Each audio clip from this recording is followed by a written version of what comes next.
And welcome to another Down the Rabbit Hole video. Specifically, we're doing another Old Farts Watching anime. And this time, we're going to watch Avatar. No, not the James Cameron movie. Avatar the Last Airbender. I know there's a very, very poorly received movie based on this, but we're talking the original anime, the one that has a huge fan following, the one that is beloved by a large chunk of the anime community. I've never seen any episode before, so we're going to watch the very first in the series and see what all the fuss is about. So let's go.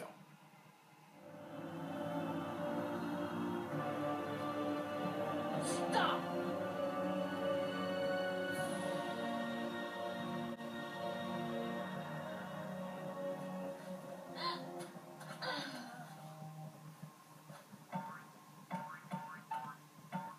Stop it! Hey, I have to say, as someone who is losing their hair, I find that very insulting. Now, men, it's important that you show no fear when you face a firebender. In the Water Tribe, we fight to the last man standing. I gotta pee. Listen, until your father's return So, from the basically, war, this is a everyone day at will work be for you, developed right, Dee? inside. And that means no potty breaks. Okay, so that was the very first episode of Avatar the Last Airbender. I gotta say, wow. I'm really surprised how impressed I was with that, only because it was, first of all, everything we've been watching so far is from the 60s or the 90s, like it's older animation style. This one, far more animation in the facial features and what ends up happening. A lot of really, really complex cartooning going on there. And yeah, it's a heck of a leap up, even from like Sailor Moon, which is relatively recent compared to the other stuff we've been watching. Very otherworldly too. Like I wasn't expecting it. I could kind of guess that with it being like these airbenders fighting this war. It's obviously not on Earth, but even just the most common things are very, very different. So. And quite enjoyable characters. I think I would want to watch more of that if time permitted. How about yourself, Dee? What did you think? Well, yeah, I really enjoyed it. The flying buffalo kind of reminded me of the Luck Dragon from Neverending Story. Yeah. So that was a nice character. I think I was kind of expecting a bit more action going on. Most of the animes that we have been seeing, there is quite a lot of action in the 22 minutes that the show is. This series seems like it's a buildup of an entire story, like you would get in any sort of regular series. Actually, one thing that is exactly along those lines that is a complaint that I have about this, I feel bad to complain about it. This is the first anime that we have watched where the very first episode ends with a to be continued.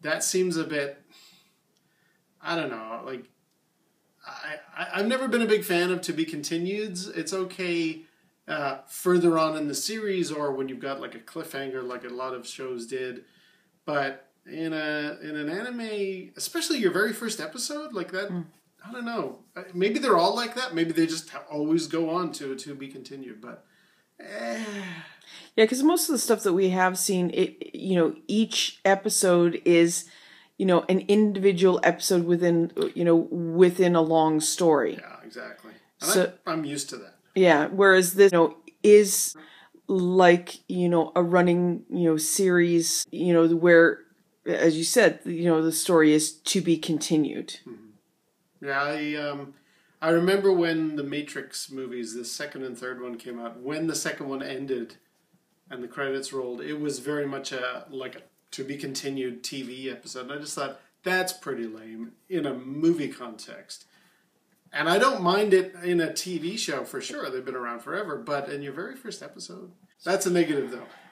What is a positive is I love the otherworldly element to it. I mean, these sort of Eskimo people that he has met up with. Cora was her name, I think.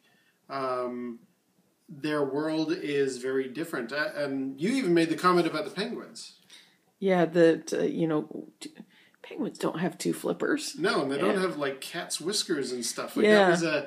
that was another reminder you're not on Earth. Even though her brother makes a comment when Aang gets out his bow, his stick, and it opens up like a kite, and he says, "I can fly with this."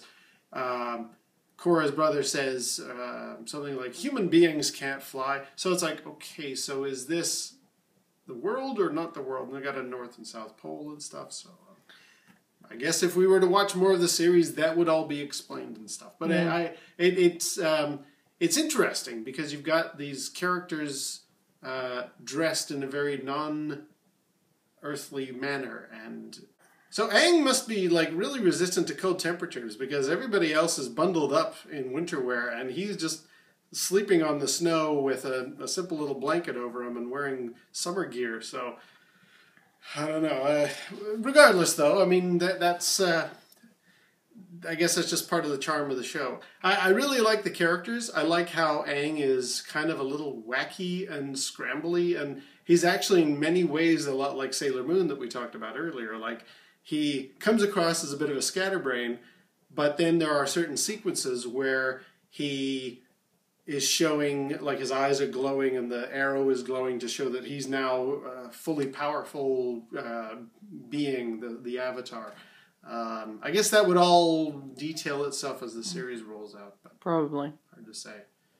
Anyway, any final thoughts? I guess we could wrap it up there. Yeah, I think so. Yeah, I think it really surprised me how much I enjoyed this one more so than any of the other stuff that we have watched. I can see why it's so why it was so successful, and I would almost want to see more of them if we have the time, just because it's got an appealing bunch of characters, a totally different world, and to find out about these different armies all fighting each other, what would end up happening? Who knows? Yeah. But anyway, I guess we'll finish it off there. So we'll say we'll see you down the rabbit hole. See you next time.